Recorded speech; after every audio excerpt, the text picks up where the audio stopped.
بسم الله الرحمن الرحيم اللهم كن لوليك الحجة ابن الحسن صلواتك عليه وعلى آبائه في هذه الساعة وفي كل ساعة وليا وحافظا وقائدا وناصرا ودليلا وعينا حتى تسكنه أرضك طوعا وتمتعه فيها طويلا. بچت ہوتی ہے تو اس بچت پر ان کو خمس نکالنا ہوتا ہے. اگرچہ وہ کام کاج نہ کرتی ہوں، کسی کی طرف سے انہیں پیسے ملتے ہوں، شوہر کی طرف سے یا بیٹے کی طرف سے کسی کی طرف سے پیسے ملتے ہوں، تو سال کے آخر میں اس بچت پر بھی ان کو خمس نکالنا پڑتا ہے. فرق نہیں پڑتا کہ وہ بچت بڑی مقدار والی ہے یا چھوٹی مقدار والی ہے، ہر صورت میں اس کو خمس نکالنا پڑے گا. مسئلے کا آخری حصہ میں نے پڑھا نہیں تھا، اس کو فقط عبارت میں پڑھ کے ترجمہ کیے دیتے ہیں. وبالجملہ یجب علی کل مکلف کاسبا کان ام غیر کاسب ان یلاحظ ما زاد عنده فی آخر سنت من ارباح مکاسبہ وغیرہ. خلاصہ یہ کہ ہر مکلف پر، چاہے وہ کمانے والا ہے یا کمانے والا نہیں ہے، جیسے گھر کی خواتین ہوتی ہیں وہ بہت ساری کام کاج نہیں کرتی ہیں، اگر سال کے آخر میں ان کے پاس کچھ بچ جاتا ہے، چاہے اپنی کمائی سے بچا ہو یا ویسے ہی دیا ہوا ہے اور اس میں سے بچت ہو گئی، قلیلا کان ام کثیرا یخرج خمسہ، تو وہ چھوٹی مقدار ہو یا بڑی مقدار ہو، جتنی بھی بچت ہوئی ہے اس میں اسے خمس نکالنا پڑے گا. جو اکثر میری گفتگو میں آتا بھی ہے مسئلہ کہ خمس کا ہرگز یہ مطلب نہیں کہ آپ کے پاس ہزاروں کی یا لاکھوں کی بچت ہو تو خمس ہوتا ہے. نہیں، آپ کے پاس 5 روپے بھی اگر بچے ہیں تو 1 روپیہ خمس واجب ہوتا ہے. یہ گفتگو مکمل ہو گئی. اب آئیے بالغ یا مکلف، زیادہ بہتر لفظ ہے مکلف، جس پر عبادتیں واجب ہو جاتی ہیں. جس شخص پر عبادتیں واجب ہو جائیں اسے کہا جاتا ہے مکلف. مکلف بن جانے کے بعد مکلف میں اور بالغ میں کیا فرق ہے؟ بالغ ہر وہ آدمی کہ جس میں بلوغت کی نشانیاں پوری ہو جائیں، چاہے لڑکا ہو یا لڑکی ہو، بلوغت کی نشانیاں پوری ہو جائیں وہ بالغ کہلاتا ہے. لیکن عین ممکن ہے کہ انسان بالغ ہو اور مکلف نہ ہو. وہ جو منطق پڑھنے والے ہوتے ہیں ان کے لیے ایک جملہ ہے کہ یہ عموم و خصوص من وجہ کی نسبت ہے. تو اگر ایک شخص بالغ ہو گیا ہے مگر مکلف نہیں ہے، وجہ اس کی یہ کہ مثلا وہ پاگل ہے اور پاگل پر اسلامی حکم نہیں آتا، تو بالغ ہو گیا ہے مگر حکم کوئی نہیں آئے گا اس پر. یا مثلا ہوش میں نہیں ہے وہ، تو بالغ ہے مگر ہوش میں نہیں ہے، لہذا کوئی حکم نہیں آئے گا اس پر. لہذا بہتر لفظ ہے مکلف. ہر مکلف پر عبادتیں واجب ہیں، اس کو نماز پڑھنا پڑے گی، اس کو روزہ رکھنا پڑیں گے، اسی طرح سے اس کو خمس بھی دینا پڑے گا. تو اب چونکہ یہ عبادت ہے لہذا خمس نکالنا پڑے گا. اور خمس کی عبادت ایسی ہے کہ جس میں مکلف ہونا بھی شرط نہیں ہے، چاہے وہ مکلف نہ ہو. مکلف نہ ہو کا مطلب ہے کہ ابھی بالغ ہی نہیں ہوا، مثلا بچہ ہے تب بھی اس کے مال میں سے خمس نکلے گا. یا مثلا بالغ ہو گیا ہے مگر پاگل ہے، تب بھی اس کے مال میں سے خمس نکلے گا. تو مکلف ہونا بھی لازمی نہیں ہے. خمس کی عبادت ایسی ہے. اب خلاصہ یہ بنے گا کہ اگر آپ مسائل بتائیں، کہیں پر بھی مسجد میں، مدرسے میں، مکتب میں کہیں مسائل بتائیں، تو آپ یہ کہہ سکتے ہیں کہ بچے پر نماز اس وقت واجب ہوتی ہے جب بالغ ہو، روزہ اس وقت واجب ہوتا ہے جب بالغ ہو، لیکن خمس ابھی واجب ہو جائے گا. ابھی بالغ بھی نہیں ہوا پھر بھی خمس واجب ہو جائے گا.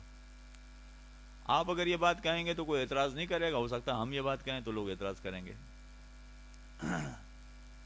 مگر مسئلہ حقیقتاً یہی ہے کہ خمس بچے پر ابھی سے واجب ہو جائے گا. اچھا، اگر بچہ بالغ نہیں ہے، عبادتیں واجب نہیں ہوئی ہیں اس پر، تو خمس کیسے واجب ہو گیا اس پر؟ یہ کہ اعتراض ہو سکتا ہے کہ ساری چیزیں آپ نے معاف کر دی، خمس ہی معاف نہیں کیا آپ نے. تو جواب اس کا یہ ہے کہ اصل میں خمس بچے پر واجب نہیں ہے. چونکہ بچے کے پاس پیسے جمع ہو گئے ہیں تو بچے کے ولی پر واجب ہے کہ وہ بچے کا خمس نکالے. لہذا بچہ اگر نابالغ بھی ہے، اتنا نابالغ ہے کہ ابھی پیدا ہوئے اسے 1 سال ہی ہوا ہے، مگر 1 سال بھی ہوا ہے تو جیسے ہی پیدا ہوا تھا جو تحفے اس کو ملے تھے، سال کے آخر میں جتنے تحفے اس کے پاس بچیں گے یا سال کے آخر میں جو رقم اس کے پاس بچے گی، اس میں سے ولی پر واجب ہے کہ اس کا خمس نکالے. تو خمس کی عبادت کے لیے بالغ ہونا بھی شرط نہیں ہے، مکلف ہونا بھی شرط نہیں ہے. اس کے باوجود خمس کی عبادت واجب ہو جائے گی. یہ الگ بات ہے کہ ولی اس کام کو انجام دے گا. لا يشترط البلوغ والعقل في ثبوت الخمس في جميع ما يتعلق به الخمس. کہتے ہیں کہ بالغ ہونا یا صحیح اور سالم ہونا، صحیح و سالم سے مراد پاگل نہ ہو، یہ بھی شرط نہیں ہے خمس کے ثابت ہونے میں. چنانچہ اگر یہ مکلف نہیں بھی ہے، بالغ نہیں بھی ہے، اگر صحیح و سالم نہیں ہے، پاگل بھی ہے، تب بھی اس پر خمس واجب ہو جائے گا. اور تمام اقسام کا خمس واجب ہو جائے گا. وہ کون کون سی اقسام ہیں؟ من ارباح المکاسب والکنز والغوث والمعدن والحلال المختلط بالحرام. ان تمام مقامات پر خمس واجب ہوتا ہے. فقط سالانہ آمدنی، جو آمدنی کی بچت ہے، اس پر خمس نہیں ہے.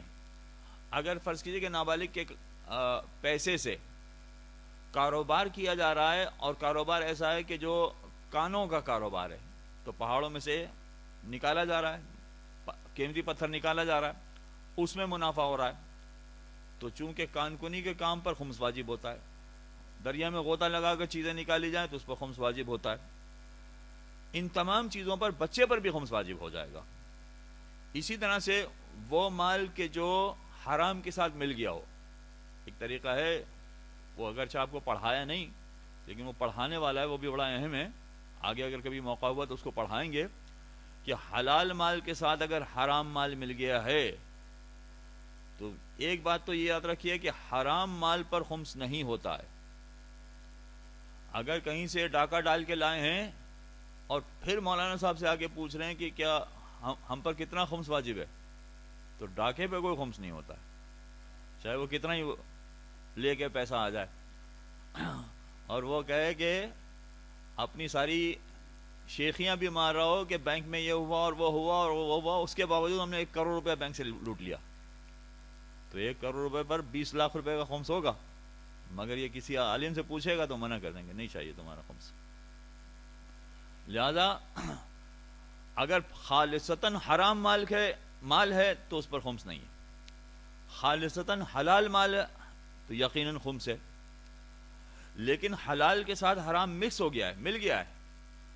دودھ والے نے آدھا دودھ اور آدھا پانی بیچا ہے، تو آدھا دودھ بیچنا تو صحیح تھا اس کے لیے، مگر آدھا پانی بیچنا صحیح نہیں تھا اس کے لیے. اب جو اس سے منافع اس کو حاصل ہوا، یہ حرام ہے.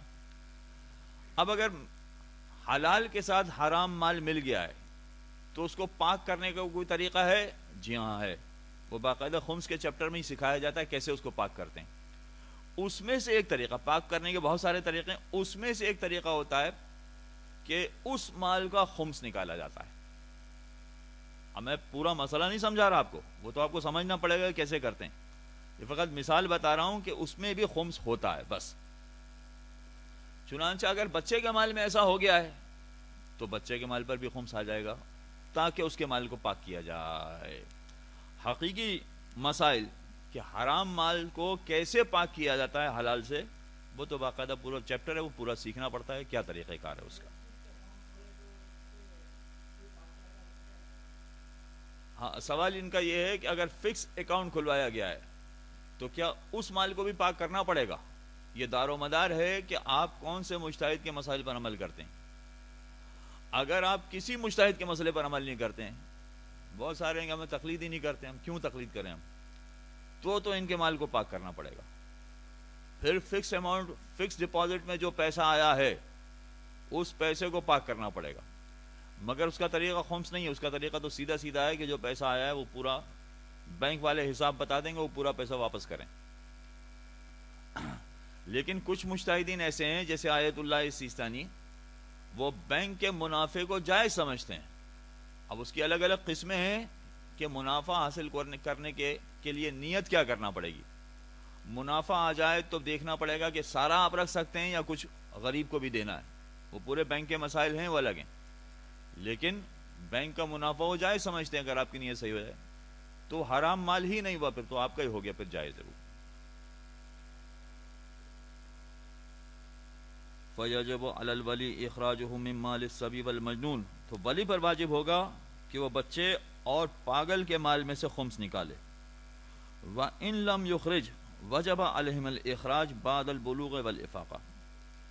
فرض کیجئے کہ ولی نے نہیں نکالا خمس، بچے کے مال میں سے خمس نہیں نکالا، دو پہلو ہو سکتے ہیں یہاں پر، یا تو گناہ کرتے ہوئے نہیں نکالا، نکالنا چاہیے تھا اس کو مگر نہیں نکالا، وہ اپنے مال میں سے نہیں نکالتا تو بچے کے مال میں سے کہاں نکالے گا، لہذا گناہ کرتے ہوئے نہیں نکالا اس نے۔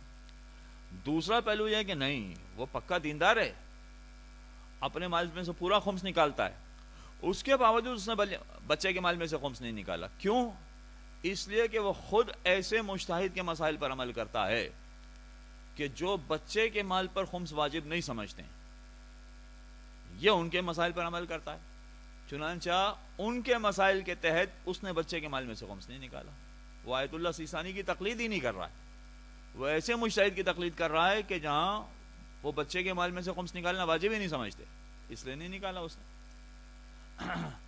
خلاصہ یہ کہ کوئی بھی وجہ ہو، بچے کے مال میں سے خمس نہیں نکالا گیا، پاگل کے مال میں سے خمس نہیں نکالا گیا، اب بچے پر واجب ہوگا کہ جیسے ہی وہ بالغ ہو وہ اپنے مال میں سے خمس نکالے۔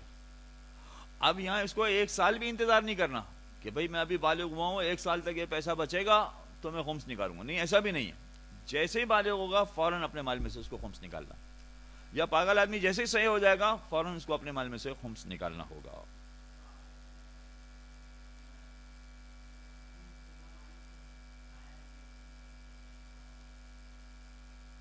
وہ خم شدہ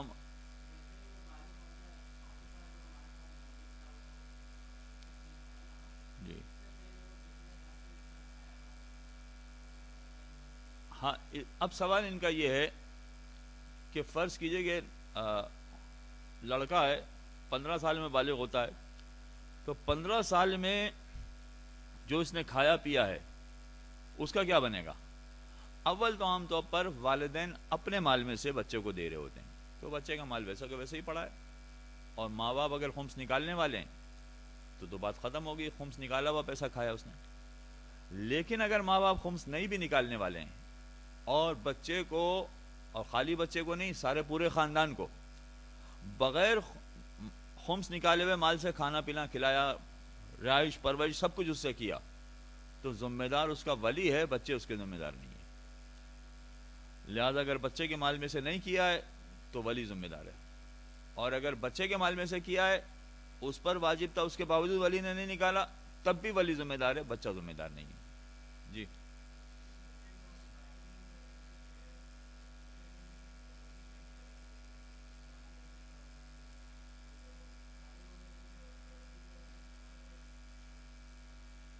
سوال ان کا یہ ہے کہ بچے جب چھوٹے ہوتے ہیں تو والدین ان کے مستقبل کے لیے مثلا پراپرٹی خرید کے رکھ لیتے ہیں، پراپرٹی کے علاوہ بھی زیادہ بڑا رواج یہ ہے کہ سرٹیفکیٹ خرید کے رکھ لیتے ہیں، سونا خرید کے رکھ لیتے ہیں. تو کیا بچے جب بالغ ہوں گے تو اس پر بھی خمس نکالنا پڑے گا؟ دار و مدار ہے کہ وہ بچے کے نام کر دیا انہوں نے، تو جی ہاں پھر بچے کو خمس نکالنا پڑے گا. اور عین ممکن ہے بچے کے نام کی نہ ہو، بچے کے لیے رکھی ہو مگر بچے کے نام نہیں کیے، تو جس کے نام پر ہے وہ اس کو خمس نکالنا پڑے گا. تو خلاصہ یہ بنا کہ بالغ ہونے کے بعد بچے کو خمس نکالنا پڑے گا. ٹھیک ہے. ایک صورت ہے فقط ایسی کہ جس میں بچہ بالغ بھی ہو جائے تب بھی اس کو خمس نہیں نکالنا، فقط ایک صورت ہے. وہ کون سی صورت ہے؟ مثلا جب بچہ ممیز ہوا. اچھا ممیز کسے کہتے ہیں؟ اب پہلے بچے کے بارے میں کہا جائے گا کہ یہ چھوٹا ہے، پھر بچے کے بارے میں کہا جائے گا کہ یہ ممیز ہے، پھر اس کے بعد بچے کے بارے میں کہا جائے گا کہ یہ بالغ ہے. تو بالغ کی علامت تو وہی ہے جو عام طور پہ بتائی جاتی ہے. اس موضوع کو پھیلانا نہیں چاہتے ہیں ورنہ پھر اس اور لمبا ٹائم چلا جائے گا. خلاصہ یہ کہ لڑکا بالغ ہوا یا لڑکی بالغ ہو گئی. 3 الفاظ استعمال کیے جاتے ہیں. تو درمیان کا جو لفظ ہے وہ ہے ممیز. ممیز ایسے بچے کو کہتے ہیں کہ جو اچھے برے کی تمیز رکھتا ہو، اچھے برے کو وہ پہچان سکتا ہو. اور اس کی ایک علامت یہ بتائی گئی ہے، خود مجتہدین نے بتائی ہے ایک علامت، کہ جب بچے کو نماز کے بارے میں سکھائیں تو اگر بچے کو یہ بتائیں کہ یہ نماز کے واجبات ہوتے ہیں اور یہ نماز کی شرائط ہوتی ہیں، تو نماز کے واجبات اور نماز کے شرائط کو وہ الگ الگ سمجھ سکتا ہو، اس میں اتنی صلاحیت ہو کہ وہ شرائط کو اور واجبات کو الگ الگ سمجھنے کے قابل بن جائے، ایسا بچہ ممیز کہلاتا ہے. اگر وہ ابھی سمجھنے کے قابل نہیں ہے، نماز کے واجبات اس کو سکھائے جائیں، اس کو شرائط سکھائی جائیں، پھر بھی اس کی سمجھ میں نہ آ رہا ہو، تو اس کا مطلب ہے کہ بچہ ممیز نہیں. اس کا مطلب یہ ہے کہ بچے کو ممیز کہنے کے لیے کوئی بھی عمر مقرر نہیں کر سکتے کہ بچہ 8 سال میں ممیز ہوتا ہے، بچہ 9 سال میں ممیز ہوتا ہے. کوئی عمر مقرر نہیں کر سکتے. بعض بچے بڑے ذہین ہوتے ہیں، عین ممکن ہے کہ 7 سال اس کی عمر ہو، آپ اس کو سمجھائیں کہ یہ نماز کے واجبات ہیں، یہ نماز کی شرائط ہیں، وہ سمجھ جائے، ساری باتیں سمجھ جائے. اگر وہ سمجھ گیا تو اس کا مطلب ہے کہ یہ 7 سال کی عمر میں ممیز بن گیا. اور بعض بچے ایسے ہوتے ہیں کہ 9 برس بھی ہو جاتے ہیں، آپ ان کو سمجھائیں کہ یہ نماز کے واجبات ہیں، یہ نماز کی شرائط ہیں، پھر بھی ان کی سمجھ میں نہیں آ رہا ہے، نئی بات سمجھ میں آ رہی ان کی، تو عین ممکن ہے کہ 9 برس کی عمر میں بھی ممیز نہ کہلائیں. تو اب ممیز ہونے کا دار و مدار عمر نہیں ہے، ممیز ہونے کا دار و مدار اس کی صلاحیت ہے کہ کتنا وہ سمجھنے کے قابل ہے. اگر بچہ ممیز ہو گیا، چاہے 7 برس کا بچہ ہے یا 9 برس کا، جو بھی ہے، بچہ ممیز ہو گیا تو مجتہدین نے اجازت دی ہے کہ وہ اب خود اپنی تقلید کر سکتا ہے، اپنی تقلید شروع کر سکتا ہے. ممیز بچہ اپنی تقلید شروع کر سکتا ہے.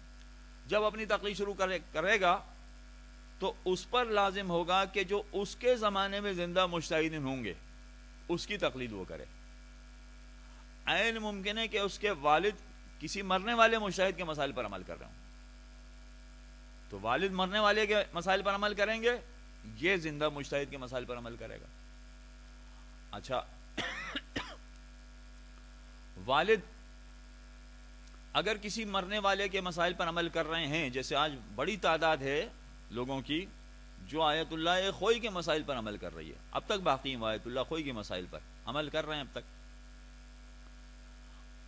ان کے بعد جنہوں نے تقلید شروع کی وہ مثلا آغا سیستانی کی تقلید کر رہے ہیں، تو آیت اللہ سیستانی کی تقلید جو کر رہے ہیں وہ ابھی والدین ہیں. وہ بچہ کہ جو بعد میں پیدا ہوگا اور مثلا وہ ممیز ہوگا تو ان کے زمانے میں جو مجتہد ہوگا ان کی ذمہ داری ہوگی کہ ان کی تقلید کریں. تو ہو سکتا ہے کہ ماں باپ آیت اللہ سیستانی کے مسائل پر باقی رہ جائیں اور بچے کسی اور مجتہد کے مسئلے پر آ جائیں، اور جس مجتہد کے مسئلے پر بچے عمل کر رہے ہیں ان کا فتویٰ یہ ہے کہ بچے کے مال پہ خمس نہیں ہوتا ہے. اگر ان کا فتویٰ یہ ہو، جیسے خود آیت اللہ خوئی کا یہ فتویٰ ہے کہ بچے کے مال پہ خمس نہیں ہوتا ہے. تو اگر بچے کے مال، یہ بچہ ممیز بچہ ایسے مجتہد کے مسائل پر عمل شروع کر رہا ہے کہ جو کہتے ہیں کہ بچے کے مال پہ خمس نہیں ہوتا، تو اب باپ بچے کے مال سے خمس نہیں نکال سکتا، اس لیے کہ بچے نے ایسے مجتہد کی تقلید کی ہے جو یہ کہہ رہے ہیں کہ بچے کے مال پہ خمس نہیں ہوتا، لہذا جب تک بالغ نہیں ہوگا یہ خمس نہیں نکالے گا. تو یہ فرق ذہن میں رکھیے کہ ویسے تو ولی کی ذمہ داری ہے کہ بچے کے مال میں سے خمس نکالے، لیکن بچہ کسی ایسے مجتہد کے مسائل پر عمل کرتا ہے، ایسے کی تقلید کرتا ہے جو یہ کہے کہ بچے کے مال پہ خمس نہیں ہوتا ہے، تو پھر بچے کے مال پہ خمس نہیں نکالا جائے گا.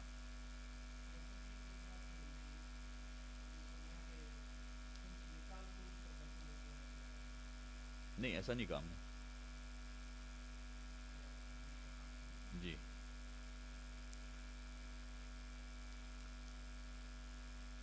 نعم اذا كان الصبي المميز مقلدا لمن لا يرى ثبوت الخمس في مال غیر البالغ.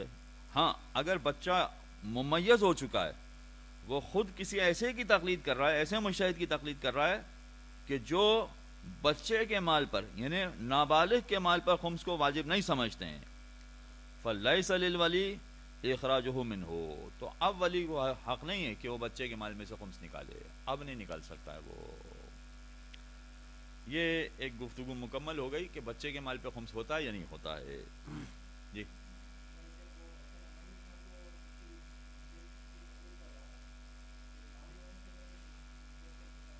ٹھیک ہے.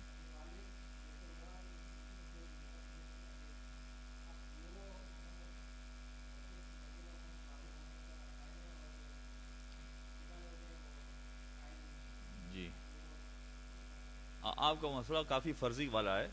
ایک پہلے کہ بچہ بالغ ہو، پھر اس کی تقلید کرے. ابھی اس کا جواب ہم نہیں دے سکتے ہیں، ٹائم بڑا ضائع ہو جاتا ہے اس طرح.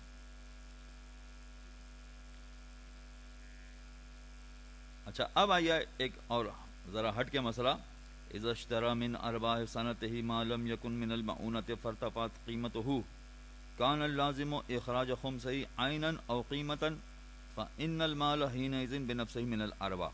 اگر ایک شخص نے ایسا مال خریدا کہ جو اس کے اخراجات میں شامل نہیں ہے، کچھ ایسی چیز خریدی اس نے کہ جو اخراجات میں شامل نہیں تھا، چاہے اس نے سونا خریدا، اس نے شیئرز خریدے، اس نے زمین خرید لی، کوئی اور سامان خرید لیا، اس کے اخراجات میں یہ چیز شامل نہیں تھی. جو چیز اس نے خریدی اس کی قیمت بڑھ گئی. مثلا سونا اس نے خریدا، اس کی قیمت بڑھ گئی، تو سال کے آخر میں اس سونے کی قیمت تو اس کو نکالنا تھی، یعنی جتنے کا سونا خریدا اس نے اس قیمت پر تو خمس نکالنا ہی تھا، مگر جو سونے کی قیمت بڑی ہے اس بڑی ہوئی قیمت پر بھی خمس نکالنا پڑے گا. لہذا جو قیمت میں اضافہ ہوا ہے وہ بھی اسی سال کا منافع سمجھا جائے گا، لہذا اس پر بھی خمس نکالنا ہے اس کو. وَأَمَّا إِذَا اشْتَرَى عَيْنًا بَعْدَ انتہاء سَنَتِهِ وَاسْتِقْرَارِ الْخُمْسِ فِي ثَمَنِهِ فَإِنْ كَانَتِ الْمُعَامَلَةُ شَخْصِيَّةً وَجَبَ تَخْمِيسُ ذَلِكَ الْمَالِ أَيْضًا عَيْنًا أَوْ قِيمَةً. اب آئیے دوسرا پہلو. فرض کیجئے کہ ایک رقم پر خمس واجب ہو گیا، 1,00,000 کی رقم تھی، اس پر خمس واجب ہو گیا. خمس واجب ہو گیا، اس کے بعد اس نے چیز خریدی، پہلے نہیں، پہلے خمس واجب ہو گیا 1,00,000 پر، اس کے بعد اس نے ایک چیز خریدی. اب جو چیز خریدی ہے اس کی قیمت بڑھ گئی. اب اس کی قیمت بڑھ گئی مثلا، تو کیا اب بڑی ہوئی قیمت پر اس کو خمس دینا ہے؟ بظاہر تو یہ سمجھ میں آتا ہے کہ جی ہاں دینا ہے، کیوں نہیں دینا ہے، بظاہر تو یہی سمجھ میں آتا ہے، مگر حقیقتاً معاملہ ایسا ہے نہیں. حقیقتاً معاملہ کیا ہے؟ یہ پورا مسئلہ ہم پہلے بڑی تفصیل سے سمجھا چکے تھے آپ کو. اب چونکہ یہ آ گئی یہاں پر بات، تو تھوڑا سا اس کو تکرار کرنا پڑے گا. فرض کیجئے کہ ایک شخص کے پاس 1,00,000 کی بچت ہوئی، 1,00,000 کی بچت پر اس نے خمس نہیں نکالا اور اس نے ایک چیز خرید لی، اس چیز کی قیمت بڑھ گئی. اب سوال جو یہ ہے یہی کہ کیا بڑی ہوئی قیمت پر خمس نکلے گا یا 1,00,000 پر خمس نکلے گا، یہ ہے سوال. بظاہر تو یہ سمجھ میں آتا ہے کہ بڑی ہوئی قیمت پر نکلنا چاہیے، مگر نہیں، ایسا نہیں ہے. اب یہ کہہ رہے ہیں کہ یہاں یہ دیکھنا پڑے گا کہ کیا انہوں نے چیز کے بدلے میں چیز خریدی ہے. اچھا ایسا ہو سکتا ہے, پرانے زمانے میں تو ایسا ہوتا ہی تھا, آج بھی ایسا ہوتا ہے, ایسا نہیں کہ نہیں ہوتا. اگر چیز کے بدلے میں چیز خریدی ہے, ایک مسئلہ, اس مسئلے کا دوسرا حصہ بھی ہے کہ چیز کے بدلے میں چیز نہیں خریدی ہے, رقم دی ہے اور چیز خریدی ہے. تو رقم دی ہے اور چیز خریدی ہے, اس کی تفصیل میں پہلے سب تفصیل سے بتا چکا تھا. چیز کے بدلے میں اگر چیز خریدی ہے تو یہ تفصیل پہلے نہیں آئی تھی, وہ ابھی یہاں پر آئی ہے. اب چیز کے بدلے میں چیز خریدی ہے کا مطلب کیا ہے؟ بہت ساری چیزیں ایسی ہوتی ہیں کہ جس میں لازمی نہیں ہوتا کہ رقم سے ادائیگی کی جائے. فرض کیجئے کہ آپس کے لوگ ہیں, رشتہ دار ہیں, ماموں کا بیٹا ہے, چچا کا بیٹا ہے, آپس میں جو خرید و فروخت کر رہے ہوتے ہیں, اس میں بسا اوقات رقم دینے کے بجائے وہ کہے کہ بھائی دیکھو میرے پاس اتنا سونا ہے, یہ میں تمہیں دے دیتا ہوں, تم یہ زمین کا ٹکڑا مجھے دے دو. وہ کہتے ہیں ٹھیک ہے, کوئی حرج نہیں. تو سونا اگر ہے وہ اس نے دیا ہے اور زمین لی ہے, دونوں چیزیں ہیں, رقم نہیں ہے یہاں پر. یا وہ کہے کہ دیکھو میرے پاس اتنے شیئرز پڑے ہوئے, یہ شیئرز میں تمہیں دے دیتا ہوں, تم وہ مجھے دے دو. اگر سونا نہیں, شیئرز تو پھر بھی کاغذات ہیں, اس کی تو پھر بھی وقت نہیں ہوگی. حقیقتاً سونے کی مثال سب سے زیادہ اچھی ہے. تو اگر سونے کے بدلے میں کوئی چیز لی ہے, چیز کے بدلے میں چیز لی اور دی ہے, تو کہتے ہیں کہ اب آئیے مثال کیا بنی. ہم نے کہا تھا 1 لاکھ پر خمسہ ہو گیا, اب 1 لاکھ کے بجائے 1 لاکھ کا سونا ہے, اس میں ایک چیز لی ہے اور اس کو سونا دیا ہے. تو کہتے ہیں کہ اگر سونا دیا ہے اور زمین لی ہے مثلا, تو پہلے سونے پر خمس تھا, وہ سونا وہاں پر چلا گیا, اب زمین یہاں پر آ گئی تو اب زمین پر خمس ہوگا. لہذا زمین کی جو بھی قیمت ہو اس کے مطابق اس کو خمس نکالنا پڑے گا. اگر قیمت بڑھ گئی ہے تو بڑی ہوئی قیمت پر نکالنا پڑے گا. یعنی خلاصہ کیا رہے گا کہ خمس آئے گا زمین پر. یہ کب؟ جب چیز کے بدلے میں چیز خرید و فروخت کی ہو, لی اور دی ہو. لیکن اگر پہلی والی مثال بنائی جائے جو ہم نے اس زمانے میں سمجھائی تھی, اس وقت ہم نے مثال بنائی تھی, ابھی تو ہم جو مثال بنا رہے ہیں اس سے سمجھ میں آ رہا ہے کہ سال جب پورا ہو گیا تو اب زمین پر خمس نکلے گا کہ نہیں, بڑی بھی قیمت پر خمس نکلے گا کہ نہیں. بات سمجھ میں آ رہی ہے کہ ہاں بڑی بھی قیمت پر خمس نکلے گا. لیکن اس وقت جو مثال سمجھائی تھی وہ یہ تھی کہ یہ فوراً 1 سال کے بعد خمس نہیں دے رہے ہیں. انہوں نے 50 سال پہلے 1 لاکھ کا ایک پلاٹ ڈیفنس میں خریدا تھا. 1 لاکھ کا پلاٹ تھا 50 سال پہلے, ڈیفنس میں 1 لاکھ کا خریدا تھا. اس 1 لاکھ پر خمس واجب ہو گیا تھا, نہیں نکالا انہوں نے. اب آج 50 سال کے بعد جب وہ بالکل قبر کے قریب پہنچے ہیں تو انہوں نے کہا بھائی اپنا حساب کتاب سارا صاف کر کے جائیں, اب بہت کھا پی لیا, لہذا اب یہ کہہ رہے ہیں کہ بھائی جتنا خمس ہے وہ نکال کے جائیں. تو ساری وصیتیں تیار کر رہے ہیں, نماز اتنی پڑھا دینا, روزے اتنے رکھوا دینا, اور خمس کا معاملہ تو اتنا ہے کہ پیسے ہیں کہ خود ہی دے کے جائیں. تو سوال یہ پیدا ہوتا ہے کہ 50 سال پہلے 1 لاکھ روپے کا پلاٹ خریدا تھا, آج وہ پلاٹ ہے 5 کروڑ روپے کا, تو خمس 1 لاکھ پر نکلے گا یا 5 کروڑ پہ نکلے گا؟ یہ ہے مسئلہ. اصل مسئلے کی اہمیت یہاں پر آ جاتی.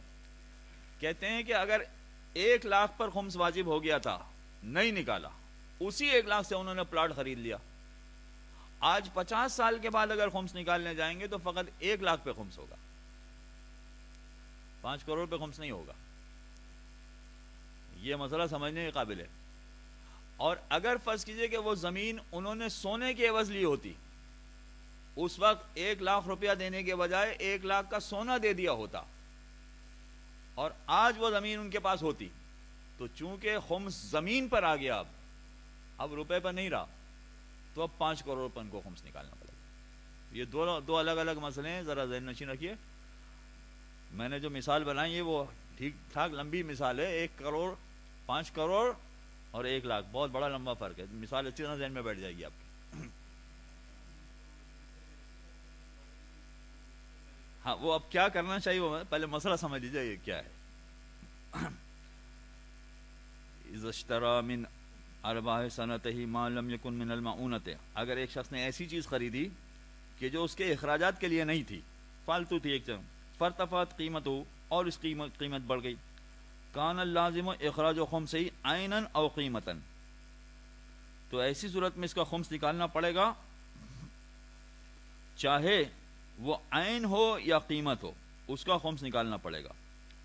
فإن المال حينئذ بنفسه من الارباح، جو چیز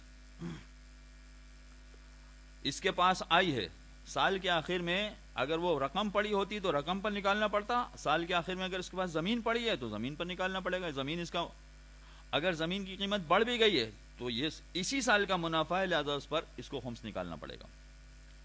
یہ ایک پہلو ہے جب سال کے آخر میں خمس نکالا جائے۔ دوسرا پہلو کیا ہے؟ وَأَمَّا إِذَا اشْتَرَى شَيْئًا بَعْدَ انتہاءِ سَنَتِهِ، ایک سال رقم پر پورا ہو گیا، اس کے بعد جا کے، یعنی خمس واجب ہو گیا، اس کے بعد جا کے کوئی چیز خریدی، وَاسْتِقْرَارِ الْخُمْسِ فِي ثَمَنِهِ فَإِنْ كَانَتِ الْمُعَامَلَةُ شَخْصِيَّةً، اب اگر معاملہ شخصی ہے، جن لوگوں کے پاس کتاب ہے وہ دیکھیں، معاملہ شخصی ہے کا مطلب چیز کے بدلے میں چیز خریدی ہے، یہ مطلب ہوتا ہے معاملہ شخصی ہونے کا۔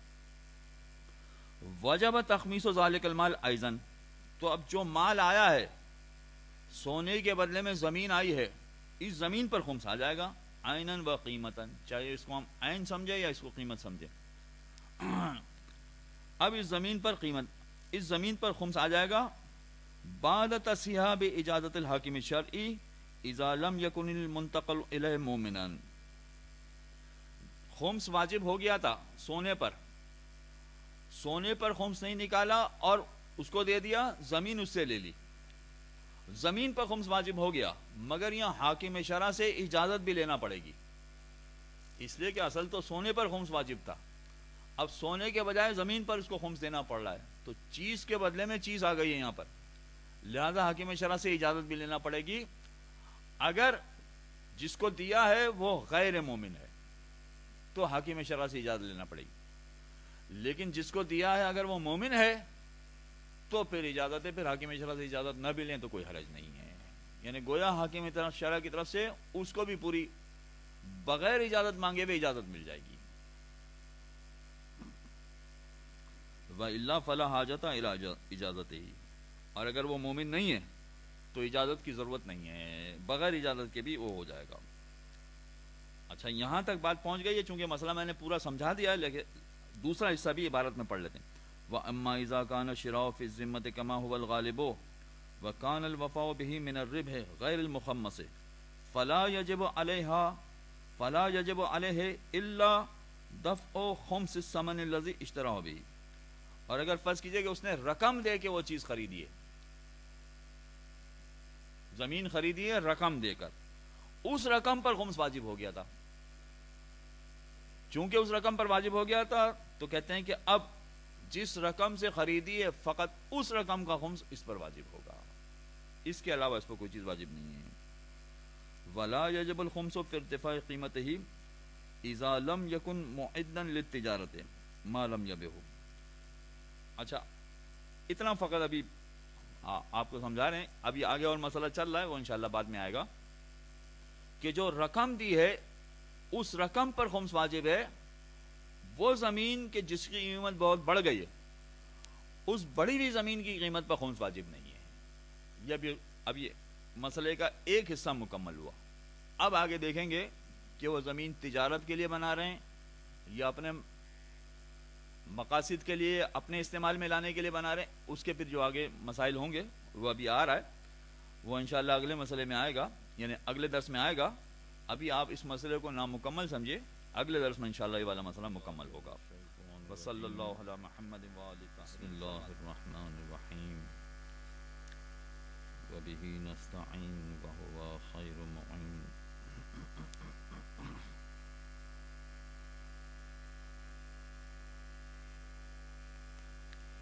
اگر کسی شخص نے زندگی میں کبھی خمس نہیں نکالا تو اس کے خمس نکالنے کا پورا طریقہ کار بیان ہو رہا تھا،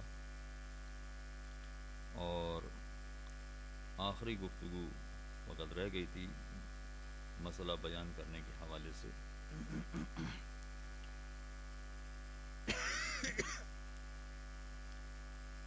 جو آخری حصہ آیا تھا وہ یہ تھا کہ اگر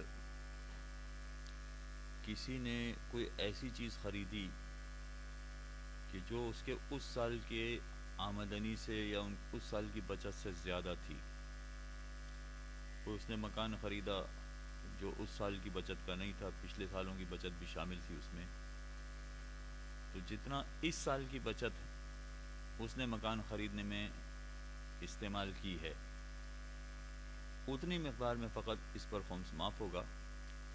پچھلے سال کی جو رقم تھی اس کی، پچھلے سال کی رقم پر اس کو خمس دینا پڑے گا۔ یہاں تک یہ بات پہنچی تھی، اب اس سے آگے کا مسئلہ آپ کے سامنے بیان کر رہے ہیں، وہ ذرا تھوڑا سا مختلف ہے۔ وَإِذَا لَمْ يَعْلَمْ أَنَّ الْأَعْيَانَ الَّتِي اشْتَرَاهَا وَاسْتَعْمَلَهَا فِي مَعُونَتِهِ يُسَاوِي ثَمَنُهَا رِبْحَهُ فِي سَنَةِ الْإِسْتِعْمَالِ أَوْ أَنَّهُ أَقَلَّ مِنْهُ أَوْ أَنَّهُ لَمْ يَرْبِحْ فِي تِلْكَ السَّنَةِ زَائِدًا عَلَى مَصَارِفِهِ الْيَوْمِيَّةِ فَالْأَحْوَطُ لُزُومًا الْمُصَالَحَةُ مَعَ الْحَاكِمِ الشَّرْعِيِّ بِنِسْبَةِ الْحَالِ۔ کوئی چیز اس نے خریدی، اب ایک الگ مسئلہ ہے۔ دیکھیے، تین طرح کے مسائل آپ کے سامنے آ چکے۔ ایک تو یہ سب سے پہلے جو شروع ہوا تھا کہ اگر اس کی ضرورت سے زیادہ تھا، اس سال کم از کم اس کو اس کی ضرورت نہیں تھی اور وہ فالتو پڑا رہا، چاہے وہ رقم تھی یا پرائز بانڈ تھے یا زمین تھی یا سونا تھا، پہلے سال اس کو ضرورت نہیں پڑی اور وہ فالتو پڑا رہا، ایسی تمام چیزوں پر خمس دینا لازمی ہے۔ دوسرا پہلو یہ تھا کہ اگر سال کے دوران میں جو آمدنی ہوئی ہے اسی سے اس نے خرید کر اس چیز کو استعمال کرنا شروع کر دیا، سال کی آمدنی ہی سے موبائل فون خریدا اور استعمال کرنا شروع کر دیا، موٹر سائیکل خریدی اور استعمال کرنا شروع کر دیا، اس پر کوئی خمس نہیں ہوگا۔ تیسرا پہلو یہ تھا کہ اس کے پاس جو بچت تھی وہ اتنی تھوڑی تھی کہ وہ اس سے اتنی بڑی چیز نہیں خرید سکتا تھا، تو کچھ رقم اس سال کی بچت کی اس نے ملائی اور کچھ پچھلے سال کی، تو کہا کہ اس سال کی رقم اس کا خمس نہ دے، پچھلے سال کی رقم کا اس کو خمس دینا پڑے گا۔ یہ تین پہلو آپ کے سامنے آئے تھے۔ اب چوتھا پہلو ہے، اس نے ایک چیز خرید لی، یہ تو طے شدہ ہے کہ ایک چیز اس نے خرید لی، لیکن خریدنے کے بعد جب خمس دینے کی باری آئی، اس لیے کہ یہ لازمی نہیں ہے کہ فوراً اگلی خمس کی تاریخ پر یہ حساب کتاب کرنے بیٹھے، یہ تو وہ آدمی ہے کہ جس نے زندگی میں کبھی خمس نکالا ہی نہیں ہے، لہذا ہو سکتا ہے کہ 50 سال سے یہ آمدنی حاصل کر رہا ہے اور خرچ کر رہا ہے، اس کو تو پتہ ہی نہیں ہے کچھ، اور چیزیں خرید رہا ہے اور استعمال کر رہا ہے، یا چیزیں خرید رہا ہے اور بیچ رہا ہے، تو اس کو تو کچھ نہیں پتا۔ تو کہتے ہیں کہ جو چیز اس نے خریدی ہے، مثلا ہم مثال بنا رہے ہیں، فرض کیجئے کہ اس نے ایک گاڑی خریدی اور وہ تو خرید کے استعمال کرتا رہا، گاڑی خریدے ہوئے 25 سال اس کو گزر گئے، اور گاڑی خریدنے کے بعد اس کو گاڑی کو بیچ بھی دیا اس نے، یا نہیں یہ بھی ہو سکتا ہے کہ 5 سال پہلے گاڑی خریدی اس نے اور وہ گاڑی ابھی استعمال کر رہا ہے۔ اب یہ جو گاڑی خریدی، یہ اس کو معلوم نہیں ہے کہ یہ اسی سال کی آمدنی سے خریدی تھی اس نے یا پچھلے سالوں کی آمدنی سے خریدی تھی اس نے، یہ اس کو کچھ یاد نہیں ہے، کچھ نہیں پتا چل رہا ہے۔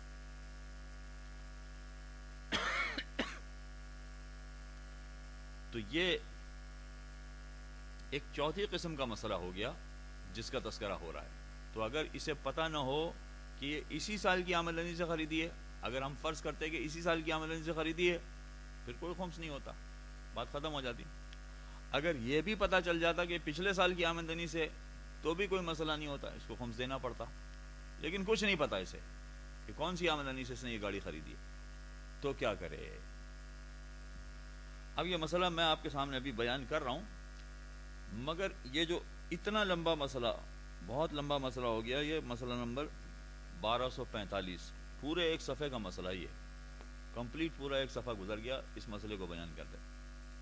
اچھا، اس پورے مسئلے کا آپ خلاصہ پہلے سن لیجئے، اس کے بعد میں اب آخری جو عبارت رہ گئی ہے اس کا ترجمہ آپ کے سامنے بیان کروں گا۔ پورے مسئلے کا خلاصہ کیا نکلا کہ اگر کوئی شخص ایسا ہے کہ جس نے ساری زندگی میں کبھی خمس نہیں نکالا ہے اور وہ آپ کے سامنے کبھی آئے تو آپ کو اس مسئلے کو آسان بنا کر کیسے اس کے سامنے پیش کرنا ہے. آسان بنانے کا طریقہ کار یہ کہ بھائی دیکھو تم نے 20 سال سے کمایا خرچ کیا کچھ نہیں پتا تمہیں, اب تم کو ایک کام کرنا پڑے گا. 20 سال میں جو چیزیں تمہیں یاد پڑ رہی ہیں کہ جب تم نے وہ پیسہ کمایا کماتے کے ساتھ ہی وہ چیز خرید لی, 1 سال کے اندر اندر ہی وہ چیز خرید لی اور استعمال کرنا شروع کر دی, ایسی ساری چیزوں کا اندازہ لگاؤ. فرض کریں کہ آپ نے موبائل خریدا اور اسی سال کی آمدنی سے خرید کے اس کو استعمال کرنا شروع کر دیا. ایسی جتنی چیزیں ہیں, موبائل خریدا, ٹی وی خریدا, فریج خریدا, اسی سال خریدا, اسی سال کی آمدنی سے خریدا اور استعمال کرنا شروع کر دیا. ایسی جتنی بھی چیزیں ہوں گی اس پہ یقیناً کوئی خمس نہیں ہے. ایک پہلو, اسی سال کی آمدنی سے خرید کے استعمال کر لیا, اس پر کوئی خمس نہیں. دوسرا, تم یاد کرنے کی کوشش کرو کہ کچھ چیزیں ایسی ہوں گی کہ جو آپ نے اسی سال کی آمدنی سے نہیں خریدی ہوگی, وہ پچھلے 4 سال میں 10 سال میں جمع کیا ہوگا, جمع کرنے کے بعد آپ نے وہ چیز خریدی ہوگی. ہو سکتا ہے اس کو یاد نہ آئے تو کچھ چیزیں یاد دلائی جا سکتی ہیں. مثلا اس سے کہا جا سکتا ہے کہ مثلا آپ نے مکان خریدا ہے, اتنا بڑا مکان آپ 1 سال کی آمدنی سے نہیں خرید سکتے, یقیناً آپ نے 4-5 سال 10 سال جمع کیا ہوگا. تو اگر پچھلے سالوں میں پیسہ جمع کیا ہے اور پھر چیز خریدی ہے تو جتنا پچھلے سالوں میں جمع کیا ہے ان تمام رقم کا خمس ادا کرنا پڑے گا. یہ ہو گیا دوسرا پہلو, یقیناً اس کا خمس ادا کرنا ہے. اگر 1 سال تک وہ رقم فالتو پڑی رہی, چاہے 1 سال کے بعد استعمال کر لیا, مگر 1 سال اگر فالتو پڑی رہی تو ایسی جتنی چیزیں آپ نے خریدی ہیں ان تمام چیزوں کا خمس ادا کرنا پڑے گا. فرض کیجئے کہ فریج 1 لاکھ روپے کا نیا خریدا ہے, فرض کیجئے کہ 5 لاکھ روپے کی گاڑی خریدی ہے, آپ نے 1 سال کی آمدنی سے نہیں خریدی, 2-3 سال پیسے جمع کیے پھر گاڑی خریدی, تو یہ 2-3 سال جو پیسے جمع کیے ہیں یہ 1 سال سے زیادہ کی مدت ہو گئی, لہذا یقیناً اس پر خمس دینا پڑے گا. یہ ہو گیا دوسرا پہلو. تیسرا پہلو کیا ہے؟ تیسرا پہلو یہ کہ آپ نے جب حساب کتاب جوڑا تو کچھ کے بارے میں پتہ چل گیا کہ اسی سال کی آمدنی سے خریدا تھا, اس پر خمس نہیں تھا. کچھ کے بارے میں پتہ چل گیا کہ نہیں 1 سال کی آمدنی کے بعد اس کو خریدا ہے, سال گزر جانے کے بعد اس کو خریدا ہے, اس پر یقیناً خمس ہوگا. مگر 20 سال کا حساب کس کو یاد رہتا ہے؟ 20 سال تک تو کتابیں, وہ جو حساب کتاب کی کتابیں ہوتی ہیں وہ بھی سنبھال کے نہیں رکھتا انسان, تو 20 سال کا حساب زبانی کیسے یاد رہے گا؟ تو بہت بڑی تعداد اشیاء کی, رقم کی ایسی ہوگی کہ جس کے بارے میں پتہ نہیں ہوگا کہ یہ سال کی آمدنی سے خریدی ہوئی چیز ہے یا سال کے بعد. بہت ساری چیزیں ایسی ہوں گی جس کا پتہ نہیں ہوگا. تھوڑی چیزیں ایسی ہوں گی جو یاد ہوں گی, زیادہ چیزیں ایسی ہوں گی جو یاد نہیں ہوں گی. تو اس کو کیا کیا جائے؟ اس کا حل یہ ہے کہ پھر حاکم شرع کے وکیل کے پاس جائیں گے اور وہ بتائیں گے کہ آپ اندازہ لگائیں. فرض کریں کہ اس نے اندازہ لگایا کہ 20 سال میں نے 20 لاکھ روپیہ کمایا اور 20 لاکھ روپیہ کمانے کے بعد خرچ بھی کیا, مگر یہ یاد نہیں پڑ رہا کہ کماتے ہی خرچ ہو گیا, اسی سال خرچ ہو گیا یا اس کے بعد خرچ ہو گیا, یاد نہیں پڑ رہا.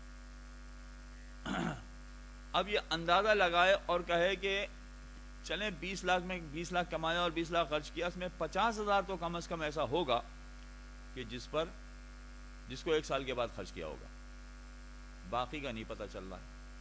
تو حاکم شرع کے وکیل کے پاس جا کے جب یہ ساری بات کریں گے, اس کو کہتے ہیں مصالحت. حاکم شرع کے وکیل سے مصالحت کرنا, یہ مصالحت کرنا لازمی ہے. اچھا, اس مصالحت میں ممکن ہے کہ حاکم شرع کے وکیل بہت ساری چیزیں معاف کر دیں کہ ٹھیک ہے آپ اس پر خمس نہ دیں, کوئی حرج نہیں, مگر یہ معاف ہوگا مصالحت کے بعد, پہلے وکیل کے پاس جانا پڑے گا. اچھا, یہاں ایک بات اور بھی ہے, بہت سارے لوگ بہت شرمانے والے ہوتے ہیں, وہ کبھی کسی عالم کے پاس نہیں جاتے ہیں اور اسی وجہ سے کبھی کوئی مسئلہ نہیں پوچھتے ہیں. اچھا کوئی مسئلہ ان کا شرمیلا مسئلہ نہیں ہے، بعض مسائل شرمیلے ہوتے ہیں، حالانکہ شریعت میں کوئی شرم نہیں ہے. شرم تو انڈین فلم دیکھنے میں ہے، شرم تو ڈانس دیکھنے میں ہے، مگر اس میں کوئی شرم نہیں ہوتی. دیکھ رہے ہوتے ہیں سب گھر والے مل کے دیکھ رہے ہوتے ہیں، انڈین فلمیں بھی دیکھ رہے ہوتے ہیں. جس میں شرم کرنی چاہیے اس میں کوئی شرم نہیں، سب مل کے دیکھ رہے ہوتے ہیں. لیکن اگر مسئلہ پوچھنا ہو تو شرم آتی. اچھا چلیں شرم والا مسئلہ ہو حقیقتاً تو یہ بات سمجھ میں آتی ہے. کبھی کبھار ایسا ہوتا ہے وہ شرم والا مسئلہ بھی نہیں ہوتا، وہ فقط یہ معلوم کرنا چاہتا ہے کہ اگر تیسری رکعت میں اور چوتھی رکعت میں شک ہو جائے تو کرنا کیا چاہیے، مگر پھر بھی شرم آ رہی ہے کسی عالم سے پوچھنے میں. نہیں پوچھتے ہیں، بہت سارے لوگ نہیں پوچھتے. اچھا جب یہ والی بات نہیں پوچھتے ہیں تو پیسے کی بات میں اور زیادہ شرم ہوتی ہے، اس میں اور بتانا پڑتا ہے کہ کتنا کمایا کتنا خرچ کیا، وہ لوگ نہیں بتانا چاہتے.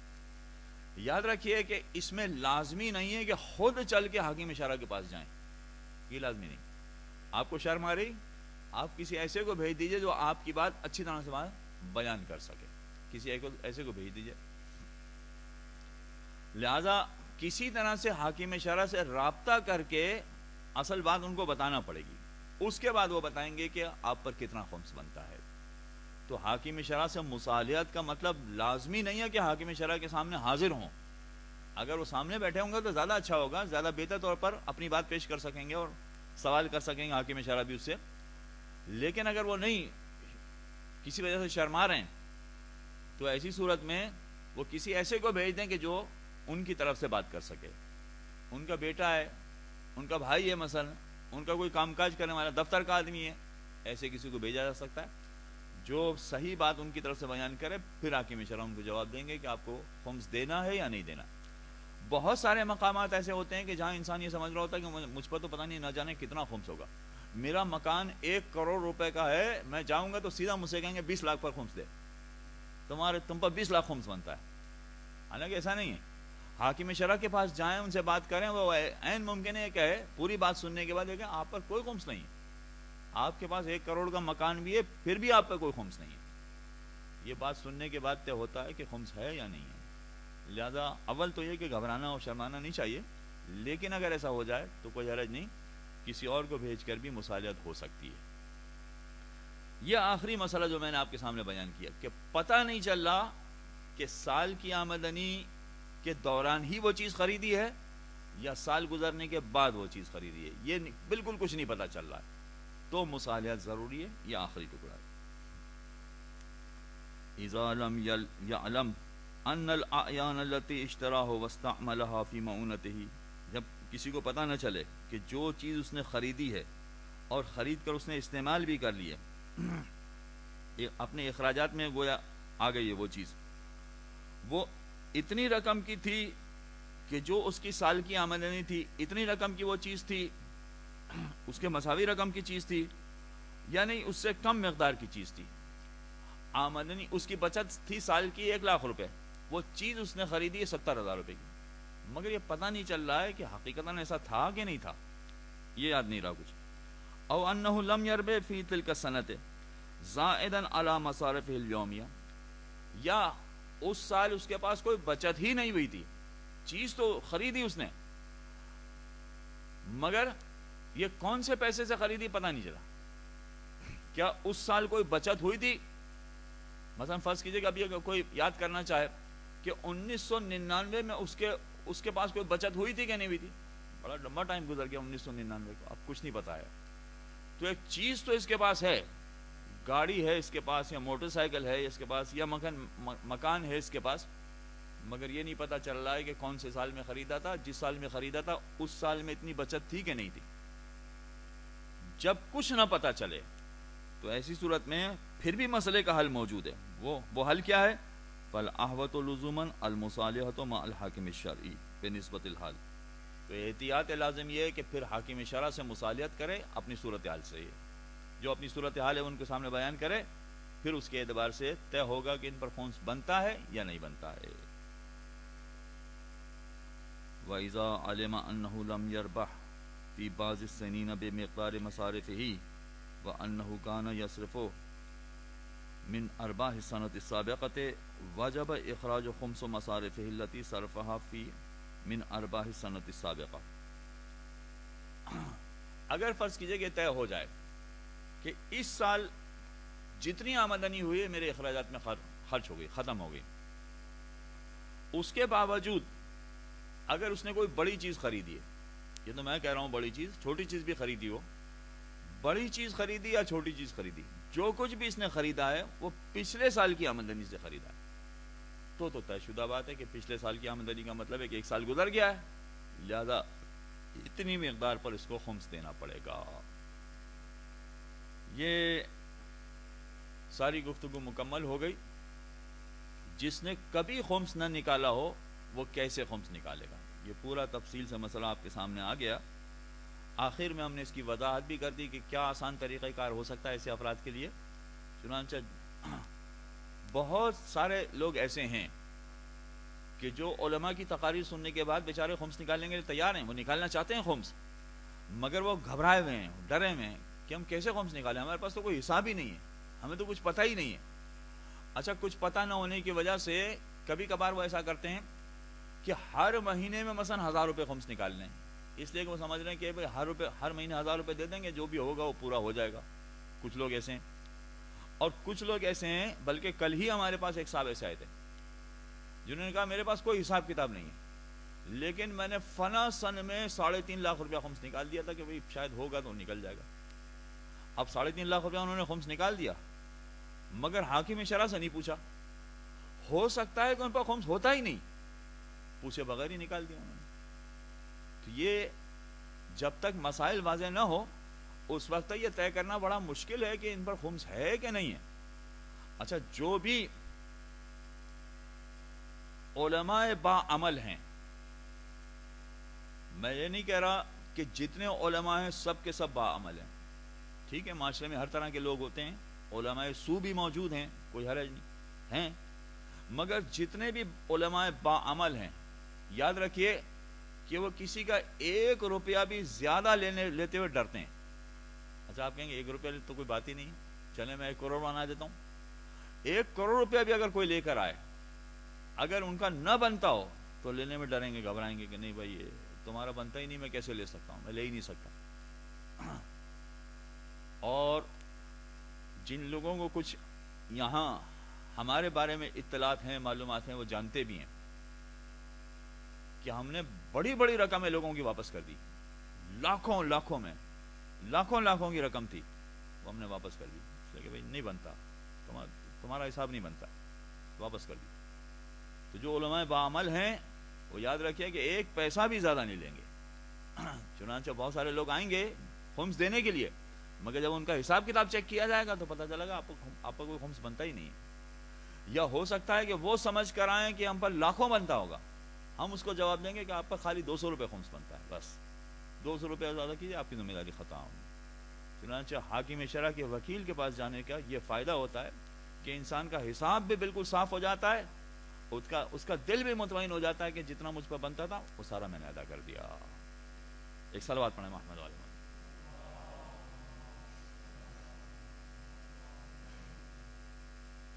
اب آئیے وہ بات شروع ہو رہی ہے جس کا تذکرہ میں پہلے کر چکا تھا، مگر وہ عبارت میں آ رہی بات. عام طور پر لوگ یہ سمجھ رہے ہوتے ہیں کہ خمس واجب ہوتا ہے 1 سال کے بعد، جبکہ یہ مسئلہ ایسا نہیں ہے. اس وقت ہم نے سمجھایا تھا کہ جیسے ہی آپ کے پاس آمدنی ہوئی فوراً خمس واجب ہو گیا. وہ اب مسئلہ آ رہا ہے. مسئلہ نمبر 1446، اعتبار راس السنۃ فی وجوب الخمس انما ہوا من جہت الارفاق بالمالک. کہتے ہیں کہ یہ جو ہم نے کہا کہ 1 سال کے بعد آپ کو خمس دینا ہے، یعنی آپ کو اپنی تاریخ پر خمس دینا ہے، یا وہ لوگ کہ جو کمانے والے نہیں ہیں ان کو تو باقاعدہ پورے 1 سال کے بعد خمس دینا ہے. یہ جو ہے یہ فقط اس وجہ سے کہ الارفاق بالمالک، مالک کے ساتھ جو پیسہ کمانے والا ہے، جس نے پیسہ کمایا ہے، اس کے ساتھ نرمی برتنے کی وجہ سے، اس کا نرمی برتی گئی کہ ٹھیک ہے بھائی خرچ کرو، کوئی بات نہیں، جاؤ استعمال کرو. اس کے ساتھ نرمی برتنے کی وجہ سے یہ ہے کہ کہا گیا کہ ٹھیک ہے 1 سال تک خرچ کرو، 1 سال تک خرچ کرنے کے بعد بھی اگر تم خرچ نہ کر سکو، پھر اگر بچ جائے تو پھر تمہیں خمس دینا ہے. یہ نرمی کی وجہ سے، ورنہ وَإِلَّا فَالْخُمْسُ يَتَعَلَّقُ بِالرِّبْحِ مِنْ حِينَ ظُهُورِهِ، ورنہ خمس کا تعلق تو فوراً اسی وقت بن جاتا ہے جیسے آمدنی ہوتی ہے، جیسے ہی تنخواہ ملی فوراً خمس کا تعلق بن گیا، جیسے ہی کاروبار کا منافع ہوا فوراً خمس کا تعلق بن گیا، یعنی خمس واجب ہو گیا۔ اب یہ کہا گیا کہ ٹھیک ہے کوئی حرج نہیں، تم استعمال کرو۔ وَيَجُوزُ لِلْمَالِكِ إِيتَاءُ الْخُمُسِ قبل انتہاء السنۃ، اور مالک کو اس بات کی اجازت دی گئی ہے، اس بات کی، دیکھیے 1 سال تک وہ استعمال، 1 سال کے بعد اگر وہ دے رہا ہے خمس تو کوئی حرج نہیں، 1 سال کے بعد تو کم از کم واجب ہو جائے گا، مگر وہ واجب ہے، اس کا ہرگز یہ مطلب نہیں ہے کہ اگر 1 سال سے پہلے کوئی دینا چاہتا ہے تو اس کی اجازت نہیں ہے، نہیں نہیں نہیں، اگر 1 سال سے کوئی پہلے دینا چاہتا ہے تو اس کے لیے جائز ہے کہ وہ 1 سال سے پہلے بھی دے سکتا ہے، جیسے ہی اس کو تنخواہ ملی اپنی تنخواہ میں سے فوراً خمس نکال دے، یہ اس کے لیے بالکل جائز ہے، وہ ایسا کر سکتا ہے۔ وَيَتَرَتَّبُ عَلَى ذَلِكَ جَوَازُ تَغْيِيرِ رَأْسِ السَّنَةِ الْخُمْسِيَّةِ بِأَنْ يُؤَدِّي خُمْسَ أَرْبَاعِهِ فِي أَيِّ وَقْتٍ شَاءَ وَيَتَّخِذُ مَبْدَأَ سَنَتِهِ الشُّرُوعُ فِي الْاِقْتِصَابِ بَعْدَهُ۔ اچھا اب اس پہ کیا ہوگا؟ فرض کیجئے کہ کوئی شخص اپنی آمدنی پر فوراً ہی خمس نکال دیتا ہے، انتظار نہیں کرتا ہے، جیسے اس کی آمدنی ہوئی فوراً خمس نکال دیتا ہے۔ اب اس کو ایک فائدہ ہے، وہ فائدہ کیا ہے کہ اس کو یہ جب چاہے اپنے سال کی تاریخ کو بدل سکتا ہے، یعنی فرض کیجئے کہ اس نے جنوری میں نکالا خمس، فروری میں نکالا خمس، پھر مارچ میں نکالا خمس، اپنی ہر تنخواہ پہ خمس نکال رہا ہے، یا اپنے ہر کاروبار کے منافع پہ خمس نکال رہا ہے۔ پہلے اس کی کوئی تاریخ ہوا کرتی تھی، پہلے اس کی تاریخ ہوتی تھی، مثلا ہم فرض کریں کہ اپریل کے مہینے کی تاریخ ہوتی تھی، تو یہ جو اپریل کا مہینہ آگے آنے والا ہے، لازمی نہیں ہوگا اس کے لیے کہ وہ اپریل کے مہینے میں خمس نکالے، اس لیے کہ جو جنوری میں اس نے نکالا، جو فروری میں اس نے نکالا، جو مارچ میں اس نے نکالا، وہ یہ سوچ سکتا ہے، یہ نیت کر سکتا ہے کہ میں اب اپنی تاریخ مارچ مقرر کرتا ہوں، اس لیے کہ مارچ میں اس نے خمس نکال دیا ہے، مارچ میں خمس نکال دیا ہے، تو اب اس کی ذمہ داری تو یہ ہے کہ اگلے سال مارچ میں نکالے، تو اگر فروری میں نہ نکالے تو کوئی بات نہیں، اپریل میں نہ نکالے تو کوئی بات نہیں، لہذا جو بار بار خمس دینے والا ہے وہ خمس دینے کے فوراً بعد کی اپنی تاریخ مقرر کر سکتا ہے، اگر مارچ میں اس نے خمس دیا ہے تو مارچ کی تاریخ مقرر کر سکتا ہے، اگر اس نے فروری میں خمس دیا ہے تو اب فروری اپنی تاریخ مقرر کر سکتا ہے، اس کے لیے پھر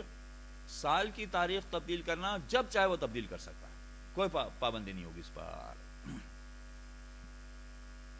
وَيَجُوزُ لِلْمَالِكِ إِيتَاءُ الْخُمُسِ قَبْلَ وَيَتَرَتَّبُ عَلَى ذَلِكَ جَوَازُ تَغْيِيرِ رَأْسِ السَّنَةِ الْخُمْسِيَّةِ، اس کے لیے جائز ہے کہ اپنے خمس کی تاریخ کو تبدیل کر دے، یہ جب چاہے تبدیل کر سکتا ہے، بِأَنْ يُؤَدِّ خُمْسَ أَرْبَاعِهِ فِي أَيِّ وَقْتٍ شَاءَ، یعنی اس کا طریقہ کار یہ ہوگا کہ جس وقت میں بھی چاہے وہ اپنا خمس ادا کر دے، وَيَتَّخِذُ مَبْدَأَ سَنَتِهِ الشُّرُوعُ فِي الْاِقْتِصَابِ بَعْدَهُ، اور اس کے بعد وہ یہ سمجھے کہ اب میرا سال یہاں سے شروع ہو رہا ہے، یہ اگر ایسا کرنا چاہے تو کر سکتا ہے۔ اس میں وہ بات بھی آ گئی، اب کچھ لوگ ایسے ہیں جنہوں نے مہینے کی 5ویں تاریخ خمس مقرر کی ہے، کہ ہم ایک مثال میں بتا رہا ہوں، فرض کیجئے کہ انہوں نے یہ طے کیا کہ جنوری کی 5 تاریخ انہوں نے مقرر کی تھی، یہ میری خمس کی تاریخ ہے، میں جنوری کی 5 تاریخ کو خمس دوں گا۔ اچھا جنوری کی 5 تاریخ کو اس نے 1 سال نکال دیا، 2 سال نکال دیا خمس، مگر پھر بعد میں اسے احساس ہوا، وہ احساس کیا ہوا، یعنی پہلی مرتبہ جب خمس نکالنے جا رہا تھا اسی وقت مسئلہ کھڑا ہو گیا تھا، جنوری کی 5 تاریخ مقرر کر دی، تنخواہ ملی ہے جنوری کی 3 تاریخ کو، اب یہ آگے مسئلہ پوچھ رہا ہے کہ وہی تنخواہ مجھے 3 تاریخ کو ملی ہے اور پورے مہینے کا خرچہ چلانا ہے، تو کیا 5 جنوری کو مجھے خمس دینا ہے کہ نہیں دینا ہے؟ جواب یہ کہ جی ہاں دینا ہے، دینا پڑے گا، کہ مولانا صاحب پورا خرچہ چلانا ہے پورا مہینہ، کوئی حرج نہیں، اگر ایسا ہے کہ آپ کو 5 تاریخ کو خمس دینے میں پریشانی ہو رہی ہے، آپ اپنی تاریخ بدل دیجئے، بدلنے کا طریقہ کار کیا ہوگا، یہ والا مسئلہ، یہ ہے مسئلہ، اس سے تاریخ بدلی جا سکتی، وہ کیا،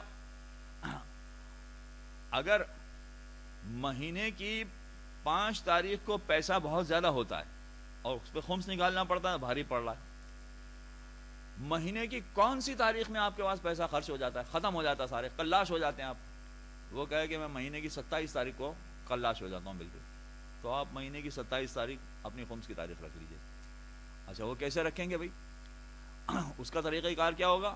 طریقہ کار یہی ہوگا کہ پہلے 5 تاریخ کو آپ خمس نکالیں اور اس کے بعد دیکھیں گے 5 تاریخ سے لے کے مہینے کی 27 تاریخ تک کوئی بھی آپ کے پاس پیسہ آیا، کوئی بچت ہوئی، کوئی تحفہ وغیرہ ملا، اگر کوئی ملا ہے، کہیں سے بھی کچھ پیسہ آیا ہے، تو 27 تاریخ کو دوبارہ خمس نکال دیں۔ جو کچھ بھی آیا ہے اس کا فوراً خمس نکالنے کی اجازت ہے۔ یہ 27 تاریخ کو نہیں آیا تھا، یہ تو 10 جنوری کو کچھ ملا، پھر 17 جنوری کو کچھ ملا، پھر 22 جنوری کو کچھ ملا، تو آپ 10 جنوری کو بھی خمس نکال سکتے تھے، 17 کو بھی نکال سکتے تھے، مگر آپ نہیں نکالنا چاہتے ہیں، یہ چاہتے ہیں کہ آپ اپنی تاریخ 27 تاریخ رکھیں، تو ایسی صورت میں جو چیزیں آپ کے پاس آئی ہیں جنوری کے دوران میں 27 تاریخ مقرر کر لیجئے، اب 27 تاریخ کو خمس نکال دیجئے، اب آپ کی 27 جنوری تاریخ ہو گئی، اب اگلے سال 27 جنوری کو آپ خمس نکالیں گے۔ اگر بچیں گے تو نہیں نکالیں گے، نہیں بچیں گے کچھ نہیں نکالیں گے۔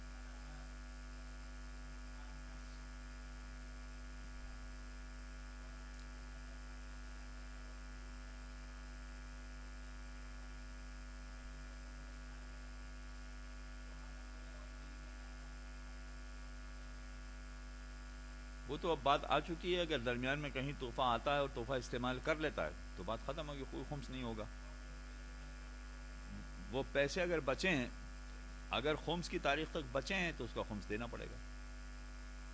آپ کی خمس کی تاریخ اگر بچے ہیں تو اس کا خمس نکالنا پڑے گا، یا تو تحفے کا خمس نکالنا پڑتا، یا رقم جو بچی اس کا خمس نکالنا پڑتا۔ تاریخ بدلنا چاہتے ہیں تب بھی یہ مسئلہ ہوگا کہ اگر آپ بدلنا چاہتے ہیں اور پیسے بچے ہوئے تو اس پر خمس نکالنا پڑے گا۔ وَحُصُولُ الْفَائِدَةِ الْجَدِيدَةِ لِمَنْ لَا كَسْبَ لَهَا، اور اسی طرح سے اس آدمی کے لیے بھی حساب ہے کہ جس کی کوئی تاریخ مقرر نہیں ہے، اس کا طریقہ کار یہی ہے کہ جب اس کا سال پورا ہوتا ہے، ایک چیز عید میں اس کو ملی ہے، اب اگلی عید میں جا کے اس کو خمس نکالنا تھا، بچہ ہے یا گھر کی خواتین ہیں، اگلی عید میں جا کے خمس نکالیں، مگر اگلی عید میں نکالنا لازمی نہیں ہے، وہ جیسے ہی ملا فوراً خمس نکال دیں، ان کو اجازت ہے، وہ نکال سکتے ہیں، کوئی پابندی نہیں ان پر۔ وَيَجُوزُ جَعْلُ السَّنَةِ حِلَالِيَةً وَشَمْسِيَةً۔ ہاں ایک بات اور بھی لوگوں کی طرف سے پوچھی جاتی ہے کہ ہم اسلامی مہینے کے حساب سے خمس نکالیں یا انگریزی مہینے کے حساب سے خمس نکالیں، پھر وہ دلیل بھی لے کر آتے ہیں، وہ بیچارے یہ سمجھ رہے ہوتے ہیں کہ مولانا صاحب کو کچھ پتہ نہیں ہے، دلیل بھی لے کر آتے ہیں کہ اگر ہم انگریزی مہینے کے حساب سے خمس نکالیں گے تو 37 سال کے بعد جا کے 1 سال کا خمس کم پڑ جائے گا، یعنی اسلامی مہینے کے اعتبار سے جب 37 سال گزر جائیں گے تو انگریزی مہینے کے اعتبار سے وہ 36 سال گزرے ہوں گے، تو 1 سال کا خمس بچ جائے گا۔ تو کیا ہمیں اجازت ہے کہ ہم انگریزی مہینے سے خمس نکالیں، اسلامی سے نہ نکالیں؟ جی جی بالکل اجازت ہے، آپ ایسا کر سکتے ہیں، اسلامی مہینے کے اعتبار سے خمس نکالیں وہ بھی صحیح ہے، انگریزی مہینے کے اعتبار سے نکالیں وہ بھی صحیح ہے، دونوں میں سے کوئی غلط نہیں ہے۔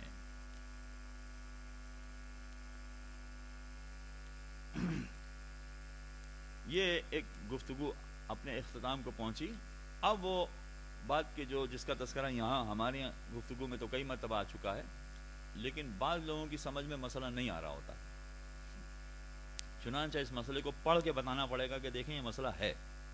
وہ کیا؟ سوال پوچھتے ہیں کہ ہماری ایک تاریخ ہے خمس نکالنے کی، تو کیا اس تاریخ پر جو گھر میں بچی ہوئی دالیں ہیں اس پر بھی خمس نکالنا ہے، جو چینی بچ گئی اس پر بھی خمس نکالنا ہے؟ جواب ہوتا ہے کہ جی ہاں نکالنا ہے۔ وہ کہیں گے ابھی اب 4 دن پہلے تو چاول خریدیں، کون سا سال ہو گیا اس کو؟ تو سال کا مطلب ہی نہیں سمجھ رہے ہیں لوگ، سال کا مطلب ہے آپ کی تاریخ، بھائی 5 جنوری سے اگلی 5 جنوری سال ہو گیا کہ نہیں ہو گیا؟ ہو گیا سال، لہذا آپ نے 4 دن پہلے خریدی مگر وہ جنوری کی تاریخ جو آپ کی تھی وہ گھوم کے آ گئی، لہذا ان تمام چیزوں پر خمس نکالنا پڑے گا۔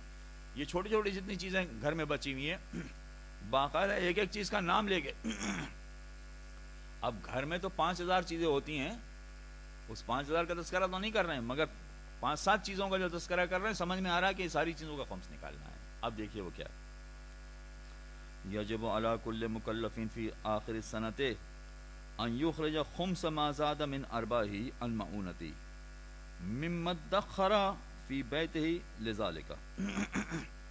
کہتے ہیں ہر مکلف پر واجب ہے کہ وہ سال کے آخر میں ہر اس چیز کا خمس نکالے کہ جو استعمال کرنے کے بعد بچ گئی ہے، سال کے آخر میں استعمال کرنے کے بعد وہ بچ گئی ہے اور ابھی گھر میں پڑی بھی ہے، ذخیرہ ہے وہ کیا کیا چیزیں ہیں؟ من العرض والدقیق والحنطۃ والشعیر والسکر والشائے والنفط والحطب والفحم والسمن والحلب۔ اور یہ اتنی ساری چیزوں کا تذکرہ انہوں نے کیا ہے۔ عام طور پر مجتہد کا طریقہ ہوتا نہیں ہے، مگر اس مسئلے کو سمجھانے کی خاطر دیکھیں کتنی چیزوں کا نام لے رہے ہیں۔ مثلا گھر میں کیا کیا بچ گیا، کہتے ہیں مثلا گھر میں چاول بچ گئے، آٹا بچ گیا، گندم بچ گئے، جو بچ گیا، چینی بچ گئی، چائے بچ گئی۔ اتنی چھوٹی چھوٹی چیزوں کا تذکرہ کر رہے ہیں، یہ چھوٹی چھوٹی چیز، یہ جتنا بھی بچ گیا ہے اس کا بھی خمس نکالنا پڑے گا۔ اسی طرح سے وہ نفت، نفت کہتے ہیں مٹی کے تیل کو، پرانے زمانے میں مٹی کے تیل سے کھانا پکایا جاتا تھا۔ والحطب والفحم، اسی طرح سے لکڑیاں اگر بچ گئی ہیں، کوئلہ بچ گیا ہے، گھی اور تیل بچ گیا ہے۔ والحلوہ، یہ حلوہ بالکل ہمارے اردو والا حلوہ ہے کہ اگر حلوہ بچ گیا مثلا اور اس کی بھی کوئی قیمت ہے تو اس پر بھی خمس نکالنا پڑے گا۔ وغیر ذالک من امتعۃ البیت مما اعد للمعونۃ، اور اس کے علاوہ جتنی چیزیں ہیں۔ اب یہ بیچارے دیہات میں رہنے والوں کا تذکرہ کیا یا پرانے زمانے کے لوگوں کا تذکرہ کیا کہ وہ کوئلے کا نکال دیں، لکڑی کا نکال دیں، مگر آج کے اعتبار سے وہ پرفیوم کا بھی نکالنا پڑے گا۔ جو پرفیوم بچ گیا ہے، یا جو خواتین لپسٹک خرید کے لائی تھیں کہ ابھی ایک پہلی ختم ہونے والی ہے پھر دوسری استعمال کریں گے، تو پہلی ختم ہونے سے پہلے وہ دوسری استعمال شروع کرنے سے پہلے وہ لپسٹک بچ گئی، اس لپسٹک پر بھی خمس نکالنا پڑے گا۔ وہ نیل پالش پر بھی خمس نکالنا پڑے گا۔ ہر چیز جو بچی ہوئی ہے اس پر خمس نکالنا پڑے گا۔ البتہ ایک کلیہ ہے جس کی وضاحت ضروری ہے، وہ یہ کہ یہ چیز ایسی ہو کہ مارکیٹ میں اس کی مالیت ہونا چاہیے، اس کی مالیت ہو۔ مثلا ٹوتھ پیسٹ میں بھی آدھا ٹوتھ پیسٹ بچ گیا ہے، مگر آدھا ٹوتھ پیسٹ اگر مارکیٹ میں بیچنے جائیں گے آپ، وہ کوئی نہیں خریدے گا۔ پورا ٹوتھ پیسٹ ہو سکتا ہے خرید، آدھا کوئی نہیں خریدے گا۔ بام آپ نے خریدا ہے، آدھا بام استعمال کر لیا، آدھا کریم رہ گیا ہے، وہ آدھا آپ کوئی نہیں خریدے گا۔ تو جو چیز مارکیٹ میں نہیں خریدی جاتی، اس کی مارکیٹ میں آپ کوئی ویلیو نہیں بچی، اس کا نہیں نکالنا۔ لیکن جو چیز ایسی ہے کہ جو مارکیٹ میں خرید و فروخت ہو سکتی ہے، ان تمام اشیاء کا خمس نکالنا پڑے گا۔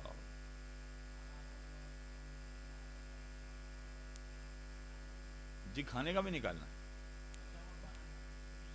جی بچا ہوا کھانا بھی اگر بکتا ہوا مارکیٹ میں اس کا بھی نکالنا، اگر مارکیٹ میں بکے، ساری بات یہی ہے کہ مارکیٹ میں بکے گا کہ نہیں بکے گا۔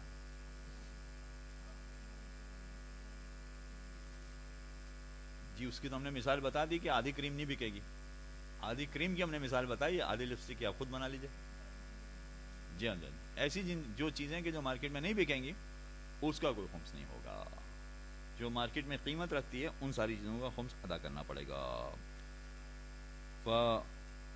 یخرج خمس ما زاد عن ذلک من ذلک، اب یہ جتنا بھی ہے بچا ہوا، ان تمام کا باریک بینی سے حساب کرنا ضروری نہیں ہے، لیکن بعض لوگ گھبرا جاتے ہیں، بہت پریشان ہو جاتے ہیں کہ ان کا حساب کیسے کریں گے، کہ ہمارے پاس کتنے سیر، کتنے چٹان، کتنے پاؤ چاول بچے، اتنا باریک بینی سے حساب کرنا۔ آپ ایک اندازہ لگا لیجئے کہ یہ جتنا کچن میں سامان پڑا ہوا ہے یہ سب ملا کر 1,000 روپے کا ہے، تو 1,000 روپے کا 200 روپے خمس نکلے گا، بس سیدھا سیدھا حساب، ایک دم باریک بینی میں جانا ضروری نہیں۔